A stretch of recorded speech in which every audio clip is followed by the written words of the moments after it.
Hello বন্ধুরা, কেমন আছো সবাই? আশা করছি সবাই অনেক ভালো আছো আর আমিও কিন্তু অনেকটাই ভালো আছি। তো দেখো, গতকাল রাত্রে প্রচুর পরিমাণ ঝড় বৃষ্টি হয়েছে আর ঝড় বৃষ্টির কারণে এত পরিমাণ আম পড়েছে, মানে কি বলবো তোমাদের। আর আমার মা অনেক অনেক আম কুড়িয়েছে, তার মধ্যে থেকে আমি দুটো আম স্লাইস করে কেটে নিয়েছি আর সাথে নিয়েছি নুন আর লঙ্কা।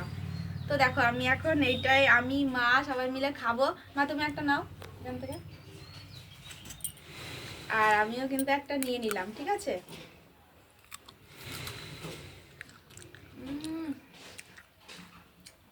না,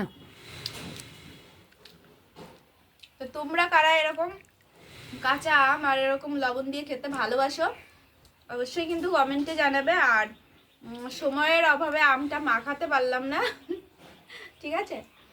তো সবাই ভালো থাকো, সুস্থ থাকো, আর আমার ভিডিও তোমাদের কেমন লাগে অবশ্যই কিন্তু কমেন্টে জানাবে, ঠিক আছে?